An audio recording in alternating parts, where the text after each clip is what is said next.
Good morning students, how are you? Welcome to all of you in my physics class.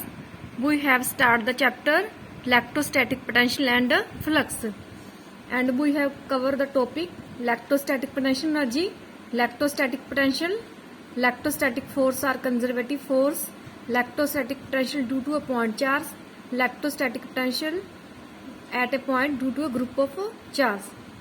ठीक है, आज हम ये टॉपिक कवर करेंगे. हमने इलेक्ट्रोस्टैटिक पोटेंशियल एनर्जी और इलेक्ट्रोस्टैटिक पोटेंशियल को कल वाले लेक्चर में कंप्लीट कर लिया था. सो स्टूडेंट्स, आज का हमारा फर्स्ट टॉपिक है इलेक्ट्रोस्टैटिक फोर्स और कंजर्वेटिव फोर्स. ठीक है, जो इलेक्ट्रोस्टैटिक फोर्स होते हैं वो कंजर्वेटिव फोर्स होते हैं. जैसे ग्रेविटेशन फोर्स कंजर्वेटिव होते हैं ना, ऐसे ही electrostatic force are also conservative force. सबसे पहले कंजर्वेटिव फोर्स क्या होते हैं? Conservative force are that force that does not depend upon the path, it depend upon the initial and final position. Okay, and work done in a close path is zero. यो फोर्स conservative force होते हैं. अगर हम उन force के द्वारा work done करेंगे, उनका वर्क डन किसी भी क्लोज पाथ में क्या होएगा? जीरो. लेटेस्ट मैं आपको एग्जांपल देती हूँ. ग्रेविटेशन फोर्स कंजर्वेटिव फोर्स होते हैं. हमारे पास क्लोज पाथ है. लेटेस्ट सपोज हम सीढ़ियों से चढ़ के बिल्डिंग में ऊपर जाते हैं, फिर दोबारा नीचे आते हैं. ये क्लोज पाथ हो गया. ग्रेविटेशन फोर्स द्वारा जो भी वर्क डन होएगा क्लोज पाथ में क्या होएगा? जीरो. ऐसे ही हमारा टॉपिक है इलेक्ट्रोस्टैटिक फोर्स और कंजर्वेटिव फोर्स. हम इसमें प्रूफ करेंगे work done in a close path is zero. देखो, इसको प्रूफ करने के लिए हमने क्या लिया? एक तो यूनिट पॉजिटिव चार्ज ले लिया, एक हमने सोर्स चार्ज को कंसीडर कर लिया. हमने टू पाथ डिसाइड कर लिए. ठीक है, एक तो along the A to B, एक अलोंग बी टू ए. सबसे पहले पाथ देखो, work done in carrying a unit positive charge from A to B along path L. हमारे पास कोई भी एक यूनिट पॉजिटिव चार्ज है. यूनिट पॉजिटिव चार्ज का मतलब होता है +1. ठीक है, इसको हमने कहाँ पे लेके जाना है? ए टू बी. मतलब कि जो यूनिट पॉजिटिव चार्ज है उसको मैंने पॉइंट ए पे रखा है, उसको मैंने कहाँ लेके जाना है? Point A B.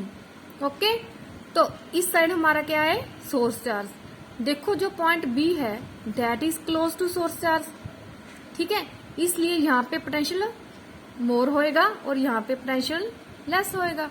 पोटेंशियल क्या होता है? Work done. ठीक है, potential difference between two point को हम कैसे रिप्रेजेंट करते हैं?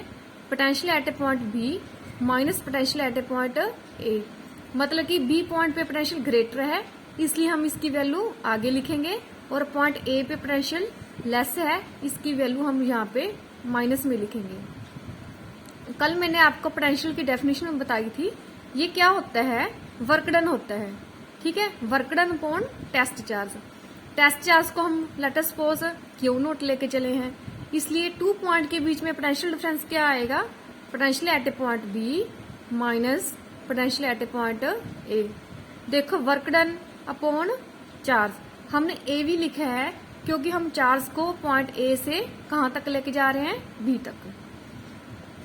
ओके, आगे देखो, work done in carrying a unit positive charge from B to A. Work done क्या होएगा अगर हम यूनिट पॉजिटिव चार्ज को बी से ए तक लेके चलेंगे? ठीक है, along another path L dash. हमने कौन सा पाथ कंसीडर किया? L dash. देखो, इसको सोल्व करने के लिए पहले समझो. अब देखो, लेटेस्ट सपोज हमने जो यूनिट पॉजिटिव चार्ज है उसको पॉइंट बी पे रखा है, सोर्स चार्ज को हमने इस साइड रखा है. ठीक है, अब जो पॉइंट ए है यहाँ पे पोटेंशियल मोर होएगा क्योंकि ये सोर्स चार्ज के क्लोज है, और जो पॉइंट बी है यहाँ पे पोटेंशियल लेस होएगा क्योंकि ये सोर्स चार्ज से दूर है.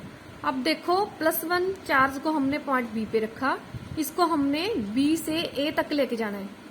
ठीक है, तो क्या होएगा? वर्क डन होएगा. तो work done upon test charge किसके इक्वल होता है? पोटेंशियल पे. ए पॉइंट पे पोटेंशियल मोर है, इसलिए हमने इसकी वैल्यू पॉजिटिव ली, और बी पोटेंशियल पे इसकी वैल्यू कम है. ठीक है, हम क्या कंसीडर कर रहे हैं, potential difference between the 2 points. ठीक है, potential difference between the 2 points क्या होता है, किसी भी यूनिट पॉजिटिव चार्ज को किसी गिवन पॉइंट से कहीं आगे पॉइंट पे लेके जाने ली जो वर्क डन करते हैं। ठीक है, that is called potential difference between 2 point. ऊपर वाली इक्वेशन को मैंने 1 का नेम दे दिया, नीचे वाली इक्वेशन को मैंने 2 का नेम दे दिया। ओके, अब हम क्या करेंगे, from equation first and second हम दोनों को एड अप कर देंगे। ओके, अब देखो फर्स्ट वाली टर्म ये है, सेकंड वाली ये है, फर्स्ट टर्म की वैल्यू ये है, सेकंड टर्म की वैल्यू ये है। अब देखो यहाँ पे जो BA है वो माइनस है, जहाँ पे BA है वो प्लस है, ये कैंसिल हो जाएंगे, ये माइनस है ये प्लस है, ये कैंसिल हो जाएंगे, वर्क डन क्या आ गया 0। ओके बच्चे, ये बहुत ही इंपॉर्टेंट कंसेप्ट है। कंजर्वेटिव फोर्स क्या होता है, कंजर्वेटिव फोर्स वो होते हैं जो पाथ पे डिपेंड नहीं करते। ठीक है, it depend upon the initial and final position. ठीक है, ये एग्जाम में क्वेश्चन आ सकते हैं आपको, मतलब कि जो ऑब्जेक्टिव टाइप के क्वेश्चन बनते हैं, ये इसमें बहुत अच्छा क्वेश्चन बनता है, electrostatic force are conservative force, उसका आंसर आएगा यस। वो मैंने आपको प्रूव करके दिखा दिया है। ठीक है बच्चे, नेक्स्ट लेक्चर में हम इसकी डेरिवेशन करेंगे। अब तक हमने क्या कंप्लीट कर लिया है, electrostatic potential energy, electrostatic potential and electrostatic force are conservative force.